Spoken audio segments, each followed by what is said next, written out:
Merong mahalagang mangyayari ngayon dyan sa Senado. Mamaya bibigyan tayo ng mga advancer ng ating guest anchor na si RH28 Raymond Dadpas. Pero unahin muna natin si COMELEC Chairman George Garcia. Mr. Chairman, magandang morning. Si Ka Jerry po ito at kasama ko si Raymond. Magandang morning po sa inyo. Dahil mga kababayan natin, magandang morning po sa inyo. Opo, ang aga nyo, nasa opisina na kayo, Chairman? Ay, opo, kanina pa po. Tingnan mo. O baka naman yan wallpaper lang nasa likod ninyo, Chairman. Totoo yan. Ano? Mabutit nakakatawa pa si Chairman Raymond. Matapos na akusahan kahapon ng Maleta Boys na nadalhan din daw nila ng magkano 10 milyon yata yon. Hindi eksakto eh. Nasa isang hand carry bag daw. Chairman, nasan kayo nung mga panahong binabanggit ang pangalan niyo doon sa press conference na yon? At narinig niyo ba kaagad? Nabalitaan niyo ba kaagad yon? Actually po, nasa meeting ako with DICT kahapon eh. Wala po talaga akong kalam-alam. Nabanggit lang po sa akin. Hindi ko po narinig yung mga sinabi. Kaya lang, si Anthony at si Raymond, alam nyo, medyo nagbago po yung narrative, yung istorya eh. Kaya po ako natatawa, naiinis. Ano ba naman ito nangyayari pagkakasinungalingan talaga?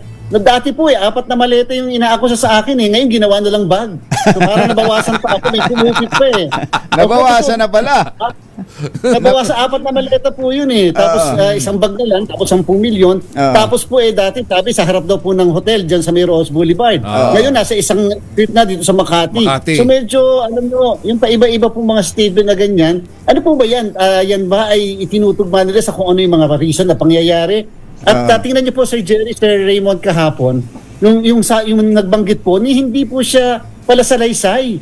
Hindi po siya sinumpaan salaysay. So ano ibig sabihin? Pag nagsalita ka ngayon, nagdepensa ka sa sarili mo na ito'y kasinungalingan, ay pag gumawa na ng salaysay, adjust po ngayon nila. Kasi pwede naman nilang sabihin, salaysay pa lang naman yun, hindi pa naman napapanungpaan. So wala pa kaming kasong perjury dahil salaysay pa lamang na sinabi pa lang at hindi pa under oath. Oo. Pero kahit na hindi under oath, kung hindi naman yun hearing ng Senado, at nagsalita sa isang press conference, anong pwedeng legal action na pwedeng gawin?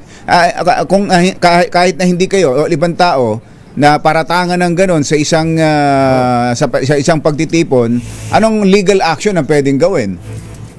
Oral defamation po yun eh, Sir Jerry, Sir Raymond. Kasi tatandaan natin, tapos ayan po, may liability, hindi lang pwedeng basta ka lang mag-aakusa kahit na hindi nakasulat. Pagkatapos libre, okay lamang. Ang nakakalungkot, Sir Jerry, at saka si Raymond, ito po yung pinag-uusapan, flood control eh. Ako po yung COMELEC, Commission on Elections kami.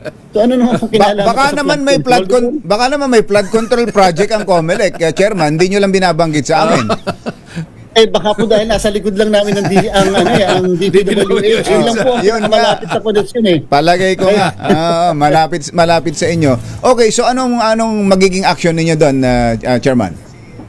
Hindi niyo po napansin, Sir Jerry, Sir Raymond, hindi kagad ako nagpa-file ng kaso bilang isang abogado. Tayo po'y naturo pa na, wag ka muna basta magre-react. Pag-aralan mo mabuti at pagkatapos at the same time ay imbestigahan mo pa. Kinakailangan malalim na imbestigahan kasi mas magagalit ka doon po sa mga nasa likod nito. Yung bang ika nga yung mga nagagawa ng script at ito pong mga dating sundalo o sundalo kuno, sila ba ay mga mercenaryo lamang o yan ba ay mga nabibiktima rin o napapangakuan? Kasi siyempre yung mga nasa likod hindi humaharap, hindi lumalantag at pagkatapos sila yung nangangako. Dahil alam niyo po, napakadaling magpakulong kahit sandali lamang pero kung ang kapalit naman ay milyon. Hindi po ba? Parang dito sa panahon ngayon, hindi na baling makulong ng konti. May sandali milyon ka lang. Total naman, milyon naman ang kapalit.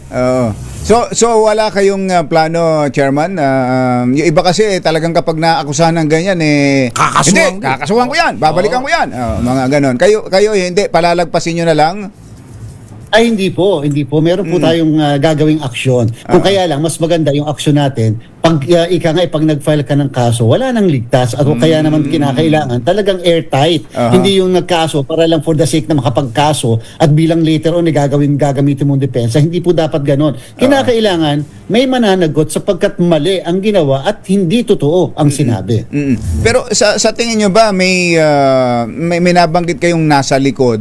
So kayo'y naniniwala na merong nagmamanipulate at merong nag-uutos o nagtuturo lamang sa 18 witnesses na ito o ang ngayon ang tawag ay Maleta Boys para magsalita ng mga ganon?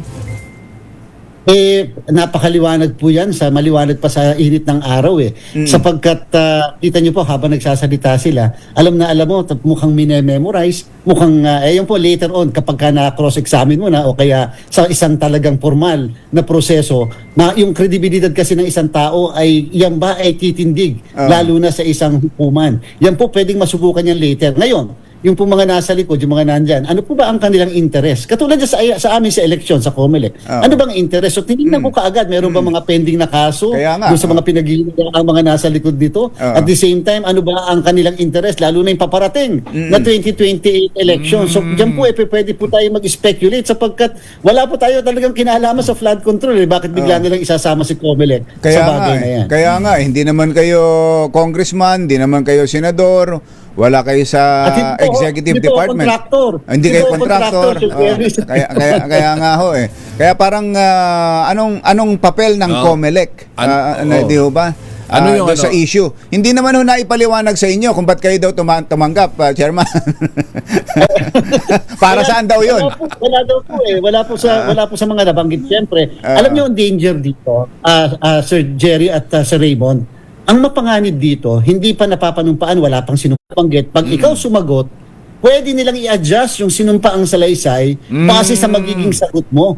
At sasabihin, lang namin nabanggit. Kasi siyempre, press con lang yun eh. Hindi nabanggit and therefore, ngayon, ito na talaga yung pinapanumpaan namin. Isipin mo, base ito ngayon sa yung pinanumpaan, base sa sinagot mo. In-adjust ngayon. So nagbago na naman ang narrative, nagbago na naman ang istorya. Yan po sana yung mga kababayan natin, makita po nila, kahit sino pwede maakusahan, si Ka Jerry, si Ka Raymond, pwedeng maakusahan dito sa mga gantong klase, na pwedeng isama ang lahat, kahit sinong madadaanan namin o kahit sinong yung mag-uupuso po sa amin, damay kayo. Total naman, wala pa yung mismo sinumpaang salaysay eh. Para isama kayo, Chairman, meron ba kayo nasa isip na nasa likod nito, kung sino man? Meron po.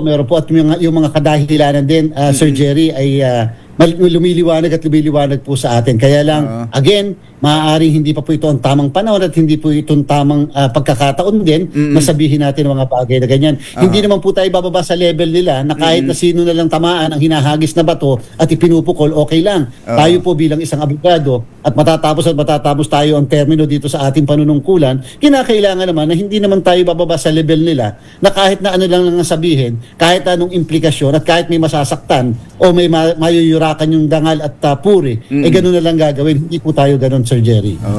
Clue na lang, clue. Chairman, pagdating sa, kasi nga, parang may mga nakikita na kayo, ngayon, pero saan ba ito nanggagaling? Para lang naman doon sa kapakanan nung ngayon kayo lang narinig na nagsasalita tungkol sa isyong to. Ano yung nakikita? Is it personal, political, o negosyo? Wala po akong negosyo. Yung personal, alam niyo po, pagka ikaw ay nagtatrabaho sa ganitong pwesto, alam niyo po, ang COMELEC, lagi kami dinadawit, lagi kami isinasama, lagi kang kasama, laging kahit na wala kang partisipasyon involved. Sige, dapat kasama si COMELEC kasi may eleksyon na pinag-uusapan. So, nasa nature na po siguro ng opisina namin yan na laging dapat na-i-involve si COMELEC dahil nga sa may halala, may nananalo, may natatalo dito sa atin. And therefore, lagi may masama ang loob, meron namang laging natutuwa din. So, dapat, yung mga susunod na mag-aambisyon sa pwestong to, handa po kayo sa mga ganyan, lalong-lalo na dito, kahit na gumawa ka na ng maayos, tama, pumasok ka pa ng pinakamaaga, ganyan din po ang sasapitin nyo, laging idadamay at masasama kayo dito. Pero para lang malinaw, Chairman, gagawa din kayo ng legal na hakbang dito sa mga nag-aakusa sa inyo?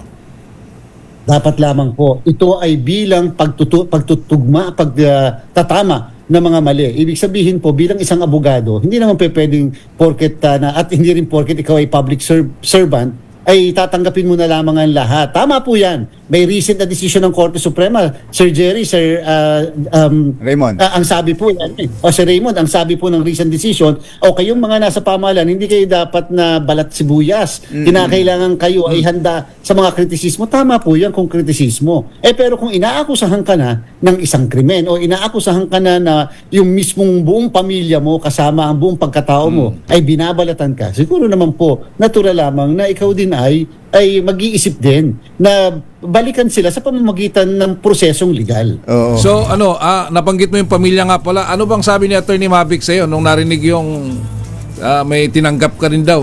Ano sabi? Yun na nga po, siyempre sa bandang huli, pagka hahanapan ka ng maleta eh.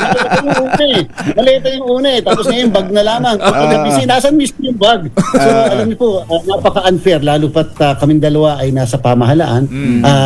Ang aksyon niya ay merong laging implikasyon sa akin. Ang aking aksyon din sa aking panunungkulan ay may implikasyon sa kanya. Napakahirap din. And therefore, sabi ko nga, darating ang panahon, Sir Jerry, Sir Raymond, matatapos na rin po ito. At later on, may enjoy ko naman po ang private life na lang. Panghuli na lang, Chairman, ang itinuturong handler nitong Maleta Boys ay si dating Congressman Mike Defensor. Sa tingin mo, siya ba ang may kinalaman kaya siya para masama ang pangalan mo dito sa mga tinuturong ito? Sir Jerry, hindi sa akin galing yung binanggit nyo. Wala akong binabanggit na pangalan. Ang sa akin po is baka po naman may mga iba pa na mga nasa doon po sa maliban doon sa pangalan na inyong binanggit, ay baka po may mga ibang nasa likod pa. So, sana po yun na ma-uncover natin. Bakit ito lumalabas sa ganitong panahon, sa ganitong pagkakataon? Madaming issues ang bayan. Napakadaming problema ng bayan. Pero bakit ngayong panahon ito lumalabas at may mga nai-involve na mga taong dati-rati naman na hindi naman nila isinasama. So, bakit? Yun po ang katanungan na dapat na sinasagot ng sambayanan. Chairman, maraming salamat sa oras. Magandang umaga po. Magandang umaga po, Sir Raymond, Sir Jerry, mabuhay po. COMELEC Chairman George Garcia.